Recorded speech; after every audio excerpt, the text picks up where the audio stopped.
The North Korea threat, of course, on the mind of the president during this trip, but it's also on the mind of our military brass in the U.S. As national security correspondent Jennifer Griffin reports, they say the only way to destroy the rogue regime's weapons of mass destruction is an all-out assault. In a blunt new assessment, the Pentagon warns Congress the only way to secure and eliminate North Korea's nuclear weapons located in deeply buried underground facilities would be to use U.S. troops to conduct a ground invasion. It is the most bleak assessment. I've spent a lot of time reading the intelligence. I've had an opportunity to discuss the situation with Secretary Mattis. I believe that an outbreak of war would kill hundreds of thousands of people. According to the letter penned by Rear Admiral Michael Dumont, Vice Director of the Pentagon's Joint Staff, and obtained by the Washington Post, North Korea's response would likely include the use of biological weapons and a long-standing chemical weapons program with the capability to produce nerve, blister, blood, and choking agents. 16 lawmakers, led by Congressman Ted Lieu of California and Ruben Gallego of Arizona, all military veterans and all but one a Democrat, signed a letter urging President Trump to stop making provocative statements that undermine diplomacy. The president decided one day to tweet out that that was a waste of time. The U.S. military has 375,000 U.S. military personnel under its Pacific Command, 200 warships, 5 aircraft carrier strike groups. The U.S. Army has 28,500 troops at 6 bases in South Korea. Its motto, ready to fight tonight. The U.S. Air Force keeps F-16s on strip alert there to launch at a moment's notice. 50,000 American sailors and Marines are based in Japan. The Air Force recently announced it would deploy F-35 Joint Strike Fighters to Japan for the first time.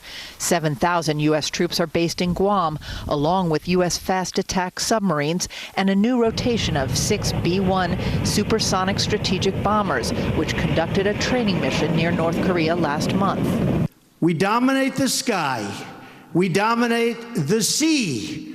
We dominate the land and space. But on Capitol Hill this week, a North Korean diplomat who defected last year had the following warning. Frankly, Kim Jong-un is not fully aware of the strength and might of American military power. Last year, President Obama gave U.S. Special Operations Command a new role leading U.S. efforts to counter weapons of mass destruction.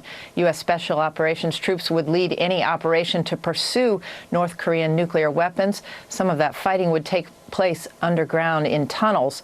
Removing North Korea's weapons cannot be done from the air, Brett. Jennifer Griffin live at the Pentagon. Jennifer, thank you. Joining me now to talk more about the threat from North Korea as we wait for this news conference out of Texas as well, Gordon Chang, author of Nuclear Showdown, North Korea Takes on the World, and retired U.S. Navy Admiral Robert Nader. Admiral, let me start with you. We've been around this block many times talking about the possible military options. You just heard Jennifer's piece, but it is on the mind of leaders here in Asia, especially we're going to talk to Japanese Prime Minister Shinzo Abe. The thought that the U.S. may do something if North Korea doesn't pull back. Well, I think it's obvious, Brett, that the U.S. military has moved forces into the area, some of which have been talked about, and many, quite frankly, are going to be unseen until, if required. The reality is no one in the United States leadership that I've spoken with is anxious to go and have to conduct military operations here. But we would be remiss and we would not be responsible if we were not prepared to do so. Can you remember, though, Admiral, a time when that many aircraft carrier battleships were all together? 3. Oh, I certainly can. 3 is a pretty powerful number.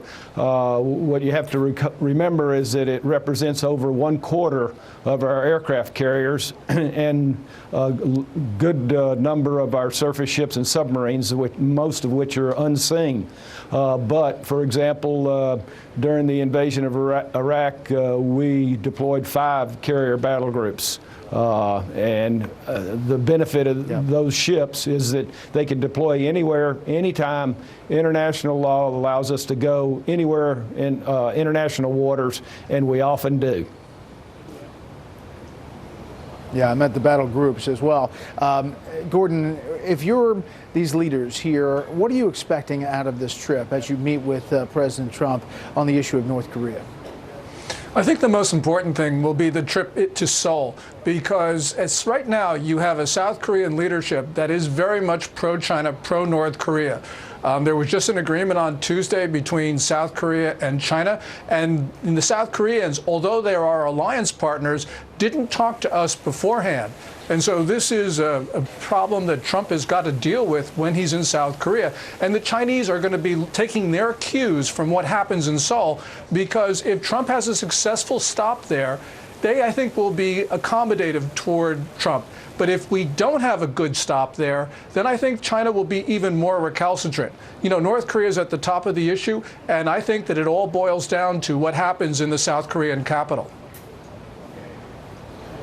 You know, Gordon, there was an aggressive speech yesterday by the president here in Japan in which he referred to the Japanese as warriors, suggesting perhaps that they are going to change their constitution and allow a defense of this country. And you know, a lot of people in the U.S. talk about the nuclear weapon threat for places like South Korea and Japan affecting China. Yes, you know, and that's important because before President Trump left, he had that interview with Laura Ingraham on Thursday. And basically he said the same thing, warrior nation. Well, he also said that that was a warning to China. And this is a reversal of decades of American policy where we restrained the Japanese. Now what he's doing is he's saying to China, look, I'm going to use the same tactics that you use. You use North Korea as a proxy against us. I'm going to use Japan as a proxy against you. And I think people in Beijing must be pretty nervous right now because that is such a monumental change for us. And they've got to understand that President Trump is going to do everything possible to defend the American people. And Admiral, last word, what do you think the chances are that Kim Jong-un does something provocative while President Trump is on this trip? Well, history tells us he's totally unpredictable, as was his father and grandfather. I wouldn't be surprised. I don't think it would be very smart. And with respect to your last question, the Japanese people would be totally irresponsible not to have a capability to defend themselves. And even their Constitution from day one has allowed them to do that. Yeah. Admiral Gordon Chang, thank you very much. I'm sure we'll be talking throughout this trip. We are still waiting on that news conference about the Texas church shooting. Again, a man walking to a Southern Baptist church, opening fire, killing